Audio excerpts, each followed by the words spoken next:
जय Hind. Hello everyone, आप सब कैसे हैं? आशा करता हूँ आप सब ठीक होंगे। मैं भी स्वस्थ हूँ, मैं भी ठीक हूँ। कई ऐसे बच्चों का ऐसे डिमांड था कि सेंटेंस के बारे में, कुछ इंग्लिश के बारे में कोई टॉपिक, इंग्लिश के किसी टॉपिक पर मैं वीडियो बनाऊँ। तो मैंने सोचा कि इस जो ये डिमांड था इसको पूरा किया जाए, तो मैं पूरा करने का प्रयास कर रहा हूँ। आइए आज हम देखते हैं, इंग्लिश का एक टॉपिक होता है सेंटेंस, इसे देखने का प्रयास करते हैं। हो सकता है कि एक ही पार्ट में बन जाए या एक से अधिक पार्ट में भी बने। है तो सेंटेंस को जानने का और देखने का प्रयास करते हैं। तो देखिए, सेंटेंस एक्चुअली होता क्या है। तो sentence is a group of words which makes a complete sense. Sentence जो होता है शब्दों का एक ऐसा समूह होता है जो मेक्स अ कंप्लीट सेंस। आप देखेंगे sentence is a group of words. Sentence जो है शब्दों का एक ऐसा ग्रुप होता है, समूह होता है, विच मैक्स जो बनाता है या फिर देता भी है, ऐसा भी हो सकता है, अ कंप्लीट सेंस, है ना, एक पूर्ण अर्थ देता है, सार्थक अर्थ प्रदान करता है। तो ऐसे शब्दों के समूह को हम वाक्य कहते हैं, यानी कि सेंटेंस कहते हैं। सेंटेंस एक वर्ड का भी हो सकता है and more than one word, है ना। एक वर्ड से अधिक भी हो सकता है, अधिक का भी हो सकता है। मैंने एग्जांपल में दिया है यहाँ पे, गो देयर, जैसे वहां जाओ, go there, he is a doctor, है ना। ब्यूटीफुल, जैसे आश्चर्यजनक, एक्सक्लेमेशन जो होता है। ऑनेस्टी द बेस्ट पॉलिसी, ईमानदारी सबसे अच्छी नीति है। तो ये एक कंप्लीट सेंस, ये जो भी चार सेंटेंस हमने लिखा है, इस सबका अपना अपना अपना एक कंप्लीट सेंस है, कंप्लीट अर्थ है। ऐसा नहीं कि आधा अधूरा ये सेंटेंस है, ऐसा नहीं है ना। तो सेंटेंस किसे कहते हैं? तो sentence is a group of words which makes a complete sense. Sentence शब्दों का एक ऐसा समूह होता है, एक ऐसा ग्रुप होता है जो सार्थक अर्थ प्रदान करता है ना, कंप्लीट सेंस देता है ना। इधर मैंने लिखा हुआ है condition to be a sentence, है ना। सेंटेंस होने के लिए, वाक्य सेंटेंस होने के लिए, सेंटेंस बनने के लिए शर्तें होती हैं, जो शायद ही कोई बताता हो, है ना। सेंटेंस होने के लिए शर्तें होती है। क्या शर्तें हैं? तो आप देखेंगे यहाँ पे दो शर्तें हैं उसके लिए, सेंटेंस बनने के लिए या सेंटेंस होने के लिए। यानी कि शब्दों का आप कोई सा भी समूह ले लीजिए, कोई कैसा कैसा समूह लेकर कोई चलाएगा। आप कहेंगे कि नहीं, सेंटेंस की परिभाषा according to the definition of sentence we can say that sentence is the group of words which makes a complete sense, we can say. But हर जगह शब्दों का समूह जो होता है वो सेंटेंस नहीं होता है। तो सेंटेंस बनने के लिए या सेंटेंस होने के लिए उसके लिए कंडीशन होते हैं, उनकी शर्तें हैं, शर्त है। आइए देखते हैं कौन कौन से वो कंडीशन है। तो to be a sentence there are two conditions. Sentence होने के लिए, बनने के लिए दो कंडीशन होते हैं। कौन कौन से? तो आइए, नंबर 1 में है it has a complete sense और मीनिंग। अगर एक शब्द या एक से अधिक शब्दों का समूह जो है, अगर उसको वाक्य होना है, तो वाक्य बनने के लिए उसके पास सबसे पहले एक कंप्लीट सेंस होना चाहिए, या उसकी मीनिंग, सार्थक मीनिंग होने चाहिए, सार्थक अर्थ होना चाहिए उसका, तभी जाके वो सेंटेंस बनेगा। ऐसा नहीं कि कोई एक या एक से अधिक वर्ड बोल दिया और उसका कोई अर्थ नहीं निकल रहा है, that means that the group of words, that group of words is not called a sentence, that is not a sentence, है ना। तो सेंटेंस बनने के लिए सबसे पहला जो कंडीशन है वो क्या है? तो it has a complete sense और मीनिंग। तो उसके पास सबसे मैंने एक कंप्लीट, एक पूर्ण अर्थ होना चाहिए, एक सार्थक अर्थ होना चाहिए, ठीक है। दूसरा जो कंडीशन है टू बी अ सेंटेंस, है ना, दूसरा इसके लिए कंडीशन जो है, सेकंड कंडीशन जो है वो है it has a definite order of words. शब्दों का एक निश्चित क्रम होना चाहिए, परिभाषित निश्चित क्रम होना चाहिए। जो इंग्लिश व्याकरण जो है, इंग्लिश ग्रामर जो है, उसके जो भी नियम है, नियम के हिसाब से जो शब्दों का सजावट जो है, हम कह सकते हैं अरेंजमेंट कहेंगे, तो वो निश्चित क्रम में होना चाहिए, डेफिनिट ऑर्डर में होना चाहिए। ऐसा नहीं कि कहीं कहीं सब्जेक्ट दे दिए, मन किया कहीं ऑब्जेक्ट दे दिए, कहीं हेल्पिंग वर्ब दे दिए, मन मर्जी, कहीं आर्टिकल दे दिए, ऐसा ऐसा नहीं होना चाहिए। अगर तो it has a definite order of words, शब्दों का एक निश्चित क्रम होना चाहिए, एक परिभाषित क्रम होना चाहिए, व्याकरण ग्रामर के हिसाब से होना चाहिए, तभी हम ऐसे एक या एक से इस शब्दों के समूह को हम सेंटेंस कह पाएंगे। नहीं तो शब्दों का समूह ले लीजिए, उसका कोई क्रम नहीं है, तो उसे हम सेंटेंस नहीं कह पाएंगे, है ना। मैंने एग्जाम्पल लिखा है, आप देख सकते हैं, shut the door, shut the door, है ना, दरवाजा बंद करो। अब यहां पे जो है ना, द उठा के यहां पे लगा दिया गया, द शट डोर, इसका ये डेफिनेट क्रम नहीं है। कहने का मतलब है कि ये ऑर्डर सही नहीं है, ग्रामेटिकली सही नहीं है, ग्रामर के हिसाब से, ग्रामर के अनुसार, according to grammar, English grammar, ये सही नहीं है। जब सही ऑर्डर सही नहीं है, इसका अर्थ भी सही नहीं निकलेगा। दैट मीन्स नीचे वाला जो है ये एक सेंटेंस नहीं हो सकता है, जबकि ये जो ऊपर वाला जो है शट द डोर, ये सेंटेंस है, क्योंकि इसके पास कंप्लीट सेंस होने के साथ साथ सबसे बड़ी बात है कि डेफिनिट ऑर्डर ऑफ वर्ड्स है। इसका ऑर्डर जो है डेफिनिट है, ठीक है। इसका ऑर्डर डेफिनिट नहीं है, इसका सजावट जो है वो सही नहीं है ग्रामर के हिसाब से, ठीक है। उसके बाद मैंने लिखा है शी गोज टू मार्केट, वह बाजार जाती है, शी गोज टू मार्केट। ये जो पहला सेंटेंस है ये ग्रामेटिकली प्रूव है, मैंने सही है, डेफिनिट है, इसके ऑर्डर सही है, शब्दों की जो सजावट है, वर्ड्स के जो अरेंजमेंट है वो सही है। लेकिन नीचे वाला आप सेंटेंस देखेंगे, मार्केट शी टू गोज, ये मैंने ग्रामर के हिसाब से तो नीचे वाला सेंटेंस है ही नहीं, यानी कि अरेंजमेंट इसके पास नहीं है, डेफिनिट ऑर्डर नहीं है। जब डेफिनिट ऑर्डर नहीं है तो इसका कोई मीनिंग नहीं है, मीनिंगलेस है। दैट मीन्स नीचे वाला जो है ये मार्केट शी गोज टू, ये एक सेंटेंस नहीं हो सकता है, this is not a sentence. और ऊपर वाला एक सेंटेंस है, ठीक है। तो अब देखते हैं, आशा करते हैं कि आप लोग समझे हैं। अभी क्या समझे, तो सेंटेंस किसे कहते हैं, इसे आपने जाना कि sentence is a group of words which makes a complete sense.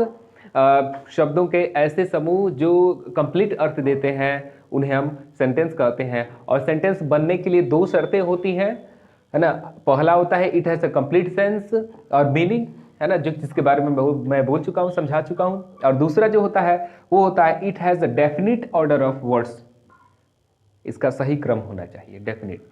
चलिए आगे देखते हैं और इसके आगे समझने का प्रयास करते हैं।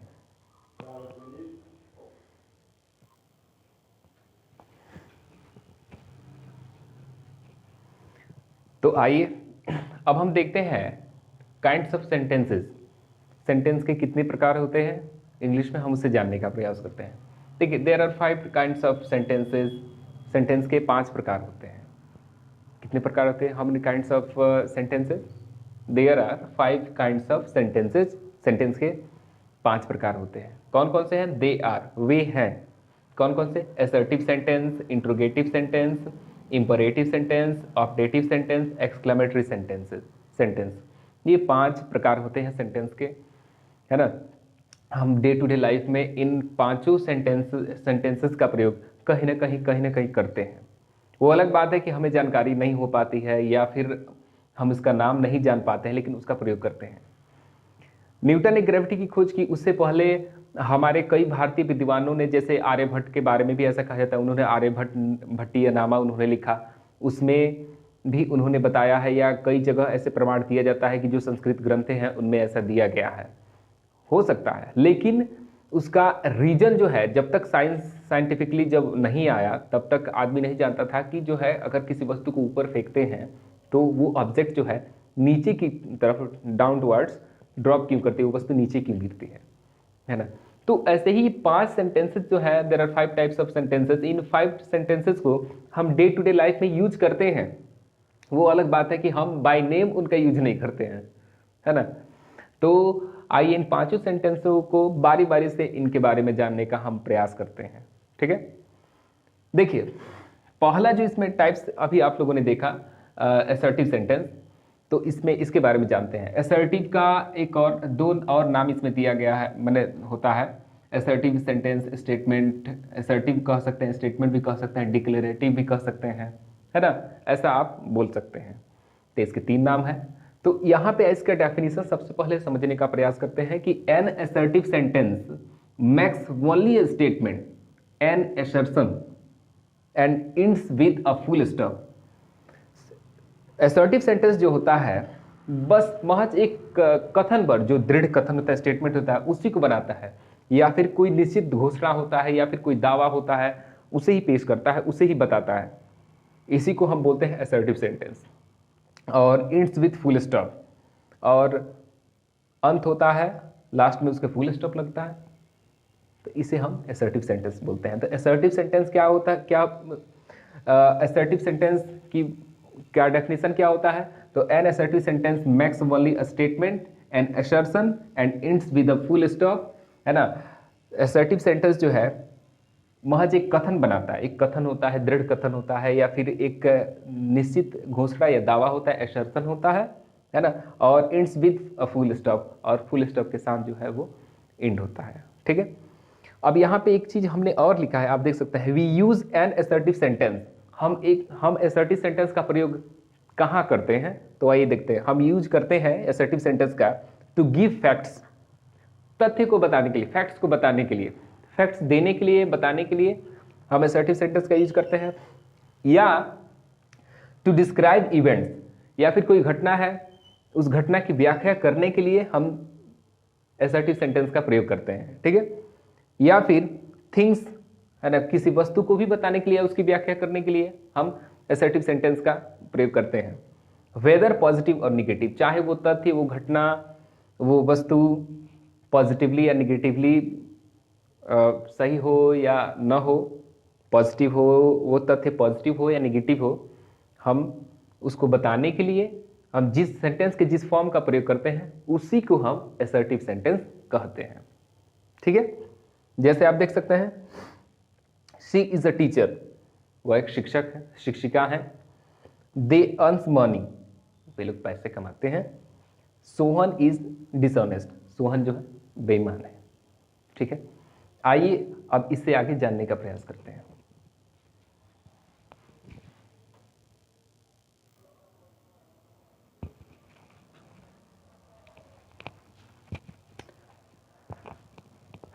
तो देखिए, अब जो है हम टाइप्स ऑफ असर्टिव सेंटेंस, जो पहला, there are 5 types of sentences, जो सेंटेंस के 5 प्रकार होते हैं, उसमें जो पहला होता है असर्टिव सेंटेंस, उसके प्रकार पढ़ने का प्रयास करेंगे, जानने का प्रयास करेंगे।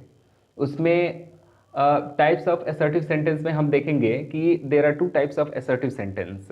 First one is affirmative sentence, है ना, और इसके बारे में जान, second one is negative sentence, और इसके बारे में जो है जान लेते हैं, समझ लेते हैं कि अफर्मेटिव सेंटेंस क्या होता है। एक एक करके हम जानेंगे। तो अफर्मेटिव सेंटेंस जो होता है, देखिए इसका डेफिनेशन मैंने लिखा है, when assertive sentence is used to give facts और टू डिस्क्राइब इवेंट्स और थिंग्स पॉजिटिव या पॉजिटिवली भी हो सकता है, इज कॉल्ड अफर्मेटिव सेंटेंस। जब असर्टिव सेंटेंस का प्रयोग, किसका, असर्टिव सेंटेंस का प्रयोग यूज किया जाता है, किस लिए, किसी तथ्य को बताने के लिए, या फिर कोई घटना या किसी वस्तु की व्याख्या करने के लिए, किस वे में, तो पॉजिटिव वे में। ध्यान रखना है कि पॉजिटिव वे में इसका प्रयोग किया जाता है। देखिए यहाँ पे हमने लिखा है कि when assertive sentence is used to give facts और टू डिस्क्राइब इवेंट्स और थिंग्स पॉजिटिव वे में जब असर्टिव सेंटेंस का यूज किया जाता है, किस लिए, तो किसी घटना को बताने के लिए या उसकी व्याख्या करने के लिए, कोई फैक्ट्स या तथ्य देने के लिए, सकारात्मक रूप से, तब असर्टिव सेंटेंस का वो जो फॉर्म होता है, वो जो रूप होता है, वो कहलाता है अफर्मेटिव सेंटेंस या यस अफर्मेटिव सेंटेंस कहलाता है। It is also called yes statement, इसे हम यस स्टेटमेंट भी कहते हैं, इसे हम क्या कहते हैं, यस स्टेटमेंट भी कहते हैं, ठीक है। अब इसका एग्जाम्पल मैंने लिखा है, सी मे विन द प्राइज, वह पुरस्कार जीत सकती है। वी आर प्लेइंग क्रिकेट, हम लोग क्रिकेट खेल रहे हैं। अब Akash can speak English, Akash English बोल सकता है, ठीक है। तो आइए दूसरा जो इसका होता है असर्टिव सेंटेंस का जो दूसरा टाइप है, उसे हम देखने का प्रयास करते हैं, ठीक है। अब जो है असर्टिव सेंटेंस का जो दूसरा टाइप है, पहला टाइप तो हम देख लिए अफर्मेटिव सेंटेंस। अब निगेटिव सेंटेंस के इसका दूसरा जो प्रकार है, टाइप्स है निगेटिव सेंटेंस, इसे जानने का प्रयास करते हैं कि ये होता क्या है। तो मैंने इसका डेफिनेशन लिखा है कि जब असर्टिव सेंटेंस का use, when assertive sentence is used, जब असर्टिव सेंटेंस का यूज यानी कि प्रयोग किया जाता है किस वास्ते, तो टू गिव फैक्ट्स, कोई तथ्य बताने के लिए, और डिस्क्राइब इवेंट्स और थिंग्स, निगेटिव, कैसे तथ्य, कैसे इवेंट्स, कैसी वस्तुएं, तो निगेटिव वे में, निगेटिव वे में जब किसी घटना को बताने के लिए या किसी तथ्य को बताने के लिए, डिस्क्राइब करने के लिए जब असर्टिव सेंटेंस का यूज किया जाता है, तो उस अवस्था में असर्टिव सेंटेंस कहलाता है निगेटिव सेंटेंस, ठीक है। इट इज ऑल्सो कॉल्ड, यहाँ पे मैंने लिखा है, it is also called no statement, इसे नो स्टेटमेंट या नो सेंटेंस भी कह सकते हैं, है ना। तो निगेटिव सेंटेंस का अर्थ क्या हुआ इसका यूज, तो जब किसी नकारात्मक या निगेटिव फैक्ट्स होगा या घटना होगी उसको डिस्क्राइब करने के लिए जब असर्टिव सेंटेंस के जिस फॉर्म का प्रयोग किया जाता है तो उसे हम कहते हैं negative sentence. In simple, he is a doctor, वो एक डॉक्टर है। हम इस सेंटेंस से वो एक डॉक्टर है, ही is a doctor, positive way में हम बता रहे हैं। अगर इसी को निगेटिव वे में बताना होगा तो हम कहेंगे he is not a doctor, not a doctor, है ना। तो हम इसे निगेटिव वे में बताएंगे कि he is not a doctor, तब हम कहेंगे कि यह जो he is not a doctor जो सेंटेंस है उसे हम क्या कहेंगे, उसे हम कहेंगे नेगेटिव सेंटेंस, है ना। जैसे मैंने कुछ एग्जांपल यहाँ पे लिखा हुआ है कि she does not play cricket, वह क्रिकेट नहीं खेलती है, यानी कि निगेटिव वे में हम बता रहे हैं, है ना। निगेटिव फैक्ट्स या इवेंट्स की हम यहाँ पे डिस्क्राइब कर रहे हैं, बता रहे हैं, शो कर रहे हैं। दे आर नॉट फार्मर्स, वे लोग किसान नहीं है, है ना। He was not a doctor, वो डॉक्टर नहीं है ना। हम निगेटिव चीज़ों को बताने का प्रयास कर रहे हैं, इसके लिए हम असर्टिव सेंटेंस के जिस फॉर्म का यूज करेंगे उसी को हम बोलेंगे निगेटिव सेंटेंस। ठीक है, आइए इसे आगे जानने का प्रयास करते हैं।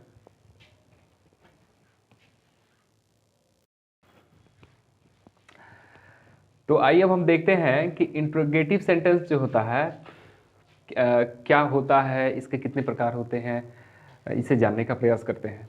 देखिए, an interrogative sentence use to ask a question, है ना। इंट्रोगेटिव सेंटेंस का प्रयोग किया जाता है क्वेश्चन पूछने के लिए, क्वेश्चन अराइज करने के लिए, क्वेश्चन पूछने के लिए ask a question interrogative sentence का यूज किया जाता है। It ends with full stop, sorry it ends with question mark, है ना।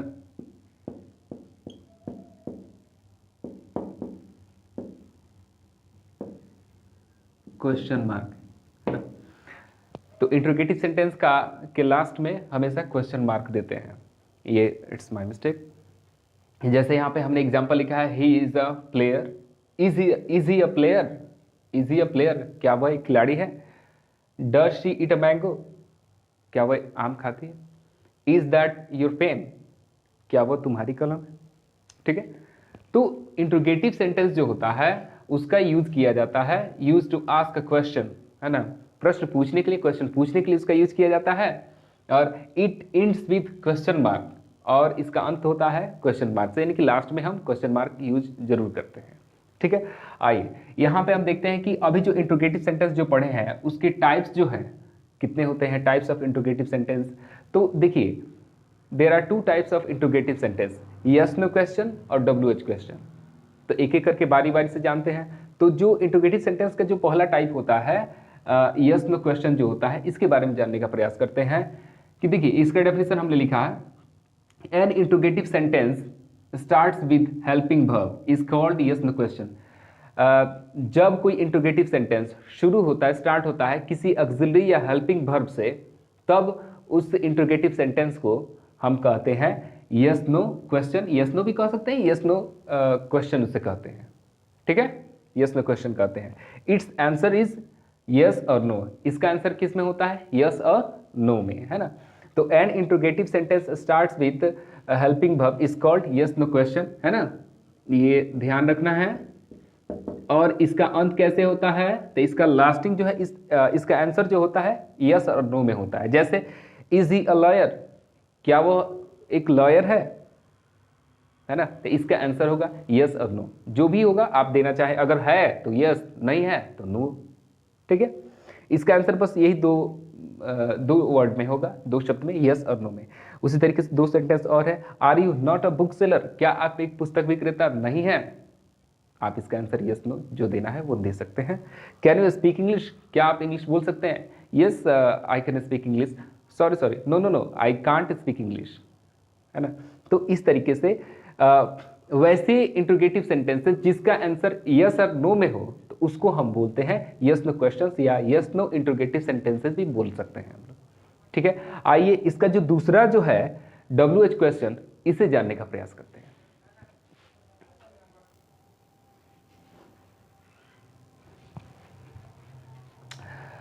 तो आइए अब इंट्रोगेटिव सेंटेंस का जो दूसरा टाइप है WH क्वेश्चन, इसे जानने का प्रयास करते हैं। तो देखिए, an interrogative sentence starts with WH words like what, when, where, how, why, etc. etc. is called WH question. जब इंट्रोगेटिव सेंटेंस का प्रयोग, जब इंट्रोगेटिव सेंटेंस का यूज, इसकी शुरुआत, जब इंट्रोगेटिव सेंटेंस की शुरुआत जो है स्टार्टिंग यानी WH वर्ड से होती है। WH वर्ड्स क्या होते हैं? तो what, when, where, how, why, इसको हम WH वर्ड्स बोलते हैं। तो जब इंट्रोगेटिव सेंटेंस की शुरुआत जो है, स्टार्टिंग जो है वो होती है what, when, where, how, why, etc. यानी कि WH वर्ड से, तो तब इस स्थिति में in that case interrogative sentence is called WH question. Interrogative sentence WH question कहलाती है ना। इट्स, अब देखिए यहाँ पे एक महत्वपूर्ण चीज लिखा हुआ है WH क्वेश्चन के बारे में कि it's answer is not a single word, है ना। इसका आंसर सिंगल वर्ड में नहीं होगा, एक वर्ड में नहीं होगा। जैसे कि हम लोगों ने यस नो क्वेश्चन हम लोग देखा था, तो उसका आंसर यस या नो सिंगल वर्ड में आप दे सकते हैं, लेकिन इसका सिंगल वर्ड में नहीं देना है। इट्स आंसर नीड्स, इसकी its answer needs a reason, हम कह सकते हैं डिस्क्राइब। इसका आंसर जो है, इसके आंसर के लिए कोई ना कोई कारण आपको देना पड़ेगा, एक या एक से अधिक सेंटेंसेस का प्रयोग करना पड़ेगा, आपको बताना पड़ेगा, तब जाके WH क्वेश्चन का आंसर आप दे सकते हैं। जैसे एग्जांपल के तौर पे यहाँ पे लिखा हुआ है कि व्हाई आर यू पुअर, आप क्यों गरीब हैं, इसका रीजन आपको बताना पड़ेगा। आप चाहें कि इसे हम एक सेंटेंस में इसे पूरा करते हैं, इसका आंसर एक वर्ड में दे दें इसका आंसर, तो इट इज़ नॉट पॉसिबल। इसके आंसर के लिए आपको एक या एक से अधिक सेंटेंसेस का प्रयोग करना पड़ेगा कि व्हाई आर यू पुअर, आप गरीब क्यों हैं, है ना। व्हाट इज ही प्लेइंग, वह क्या खेल रहा है, तो इसका आंसर हमको देने के लिए आप एक से अधिक शब्दों का प्रयोग, वर्ड का प्रयोग हमें करना पड़ेगा, यानी कोई ना कोई रीजन यहाँ पे बताना पड़ेगा, ठीक है। तो ये रहा WH क्वेश्चन। चलिए हम आगे देखते हैं। कोई आपको नहीं बोले थे ये तो पढ़ाते हैं, लेकिन चलिए अब हम इंपरेटिव सेंटेंस के बारे में देखते हैं और जानने का प्रयास करते हैं। इंपरेटिव सेंटेंस क्या होता है? जो सेंटेंस के 5 प्रकार होते हैं, ये उसमें ये तीसरा आता है। क्रम आगे पीछे हो सकता है, अलग अलग बुक्स, अलग अलग लर्नर्स, यानी अलग अलग जो है स्कॉलर्स के हिसाब से, विद्वानों के हिसाब से। तो इंपरेटिव सेंटेंस होता क्या है? When a sentence is used to express, जब किसी वाक्य का, सेंटेंस का प्रयोग किया जाता है किस मैंने व्याख्या करने के लिए, किस चीज़ के लिए? तो सम ऑर्डर, कोई ऑर्डर या कमांड हो गया, है ना, इसको एक्सप्रेस करने के लिए, या फिर रिक्वेस्ट को एक्सप्रेस करने के लिए, या फिर एडवाइस को एक्सप्रेस करने के लिए, या फिर हम कह सकते हैं प्रोहिबिशन, यानी कि कोई मना करने के सेंस में, या फिर निषेध करने के सेंस में, अर्थ में जब किस सेंटेंस का यूज किया जाता है, तब उस वाक्य को हम इंपरेटिव सेंटेंस कहते हैं, है ना। तब उस वाक्य को क्या कहते हैं? इंपरेटिव सेंटेंस बोलते हैं। तो ये हमें ध्यान रखना होगा कि when a sentence is used to express some order or command, request, advice and prohibition is called an imperative sentence, है ना। जब किसी वाक्य का, सेंटेंस का प्रयोग किसी आज्ञा को दिखाने के लिए, या फिर रिक्वेस्ट के लिए, या फिर एडवाइस के लिए, या फिर आज्ञा निषेध के लिए, है ना, मना करने के सेंस में, निषेध के लिए यूज किया जाता है, तब उस वाक्य को हम इंपेरेटिव सेंटेंस कहते हैं। आइए एग्जांपल से समझते हैं जिससे कि और क्लियर हो जाए। गो देयर, हम किसी को ऑर्डर देते हैं गो देयर, तो ये ऑर्डर हो गया। हम किसी को कहते हैं गो देयर, यानी कि ऑर्डर दे रहे हैं, है ना। हेल्प द पुअर, अब हम ये नहीं कहेंगे कि जबरदस्ती कि हेल्प द पुअर, नहीं, हम बोलेंगे कि हेल्प द पुअर, यानी कि किसी को एडवाइस देना है, अच्छी बात है, गरीबों की मदद करना, जो दीन है, गरीब हैं, उनकी मदद करना, है ना। Help the poor. Don't pluck the flowers, फूल मत तोड़ो, पुष्प मत तोड़ो, है ना, पुष्प को मत तोड़ो। तो ये प्रोहिबिशन हो गया। प्रोहिबिशन का मतलब होता है मना करने के सेंस में, आज्ञा निषेध हो गया। आप आज्ञा दे रहे हैं, निषेध मना करने के सेंस में, है ना। Have a cup of T please, क्या एक गिलास चाय मिलेगा प्लीज, तो ये हो गया रिक्वेस्ट, है ना।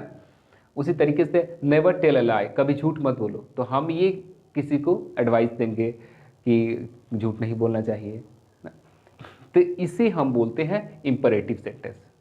चलिए इससे आगे हम देखने का, जानने का प्रयास करते हैं।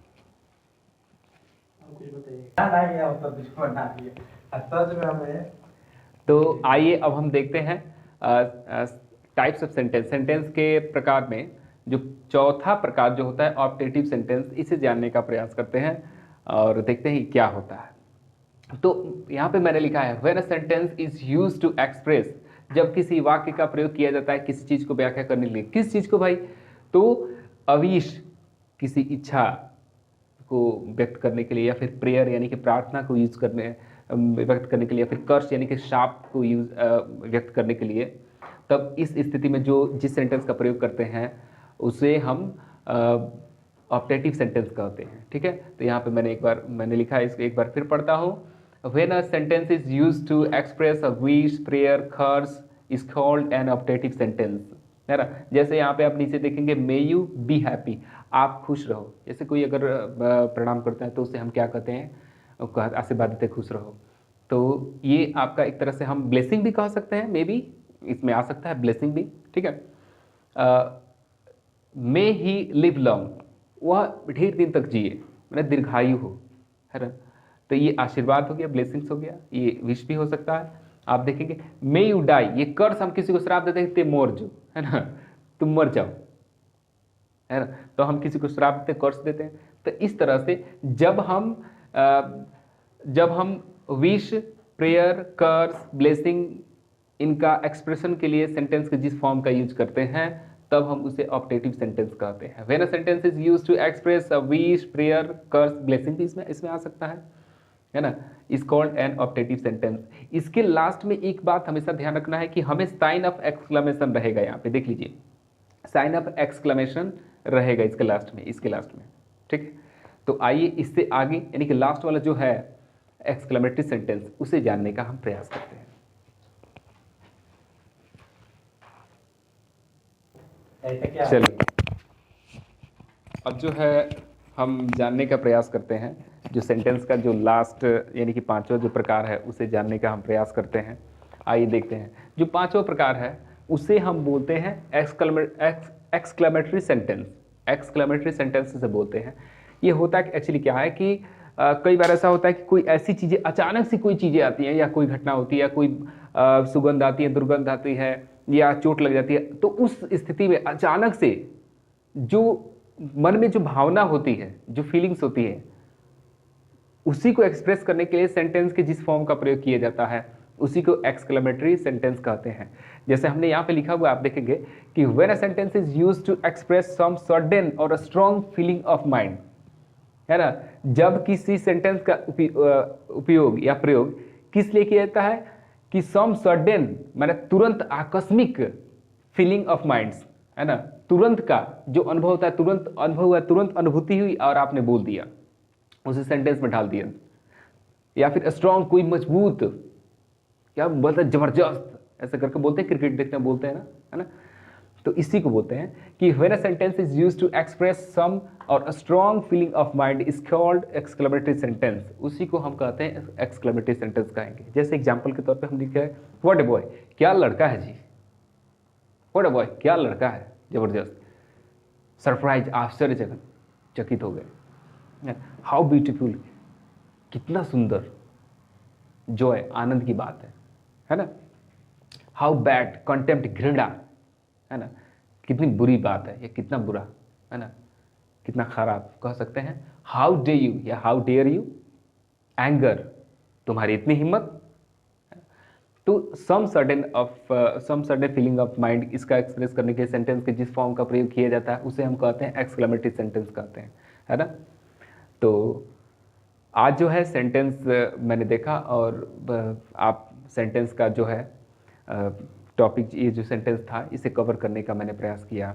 आशा करते हैं आप सब समझे होंगे, और किसी भी तरह का कोई सुझाव या शिकायत हो तो आप कमेंट बॉक्स में आप पूछ सकते हैं, स्वागत है।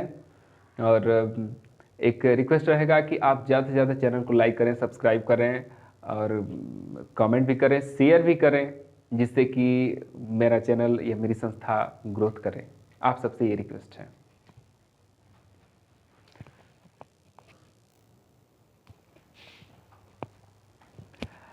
आज के सेशन समाप्त करने से पहले मैं गोपाल दास नीरज जी का एक शेर जो है मैं इसे पढ़ना चाहता हूँ, आप सब सुनेंगे और आनंद उठाएंगे। कहते हैं कि इतने बदनाम हुए हम तो इस जमाने में, इतने बदनाम हुए तो हम इस जमाने में, लगेंगी आपको सदियां हमें भुलाने में, है ना। इतने बदनाम हुए हम इस जमाने में, लगेंगी आपको सदियां हमें भुलाने में।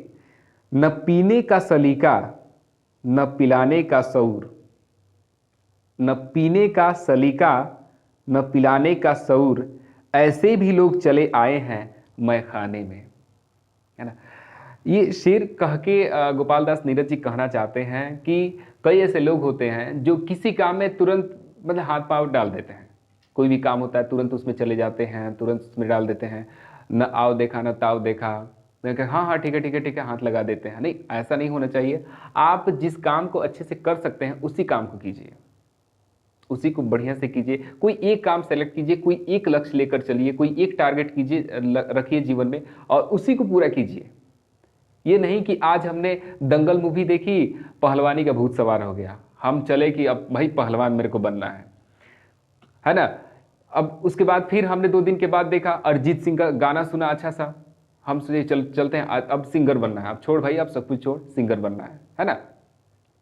फिर हम कोई चीज़ देखते हैं, कोई मूवी देखते हैं या कोई कुछ हम देखते हैं, है ना, उसी जैसा हम बनने का प्रयास करते हैं। नहीं, आप एक टारगेट लीजिए और उसको पूरा कीजिए और उसमें परफेक्शन हासिल कीजिए, है ना। उसमें ज़्यादा से ज़्यादा प्रयास कीजिए कि हम दक्ष हों, स्किलफुल हों, ठीक है।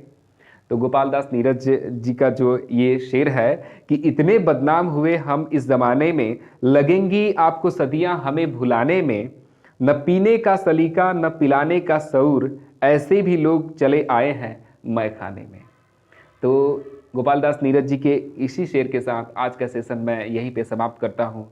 आशा करता हूँ आप सब हमारे जो ये छोटा सा प्रयास है एजुकेशन में थोड़ी बढ़ोतरी करने का, एजुकेशन का माहौल बनाने का मेरा जो प्रयास है, इसमें आप सबका सहयोग हो और आप लोग पसंद कर रहे होंगे। तो अगर ऐसा है तो आप लोग लाइक करें, सब्सक्राइब करें, शेयर भी करें और किसी भी तरह का कोई सुझाव या शिकायत हो तो आप कमेंट कर सकते हैं। आपके कमेंट का स्वागत है और भरसक मैं प्रयास करूंगा कि आपके कमेंट का, आपकी बातों का, आपके प्रश्न का समुचित उत्तर दें। तो इन्हीं शब्दों के साथ आज का सेशन मैं यहीं पर स्थगित करता हूं और मिलते हैं फिर अगले सेशन में। तब तक लेते हैं विश्राम।